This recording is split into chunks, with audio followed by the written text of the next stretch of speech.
నేను మీ వనపర్తి నియోజకవర్గ కాంటెస్టెడ్ స్వతంత్ర ఎమ్మెల్యే అభ్యర్థి దాయన ముద్రాజ్. ఈరోజు వనపర్తి మున్సిపల్ కార్యాలయంలో జీరో బిల్లు అంశం పైన ప్రజలకు తరపున మేము ప్రజల సమస్య పైన మున్సిపల్ చైర్మన్ గారికి విన్నవించడానికి వెళ్తున్నారంటే మీకు సమాధానం చెప్పేది నాకు లేదనేది మున్సిపల్ గారు చెప్పిన సమాధానం.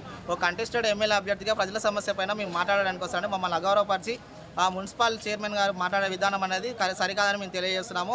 దీనిపైన గౌరవ ఎమ్మెల్యే గారు కూడా దృష్టి సాగించాలి. మేము ప్రజల తక్షణం ప్రజల సమస్యలపైన మేము మాట్లాడుతున్నాము, ప్రజల సమస్యలను ముందుకు తీసుకెళ్తున్నాము. కనుక ప్రజలందరూ కూడా దీన్ని గ్రహించాలి. చైర్మన్ గారు ఈ విధంగా మాట్లాడడం అనేది పూర్తిగా అప్రజాస్వామికము. మేము ఈ ప్రజల సమస్య పైన మేము స్టాండ్ తీసుకుని ఇప్పటికీ 11 వార్డులను కలిపి ఈ జీరో బిల్ అనే అంశం పైన 13 వార్డులకు ఒక కౌంటర్ పెట్టారు. మొత్తం 3 కౌంటర్లు పెట్టారు.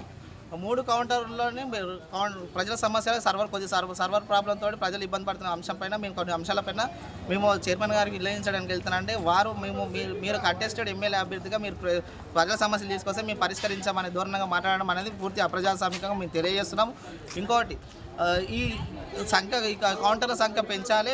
ప్రజలకు అందరూ కూడా అధికారులు కూడా అందుబాటులో ఉంటారని కమిషనర్ గారి దృష్టికి తీసుకెళ్తారని వాళ్ళు మాకు చెప్పడం జరిగింది. కనుక మీరందరూ కూడా ప్రజలందరూ కూడా గ్రహించాలని కోరుకుంటున్నాం.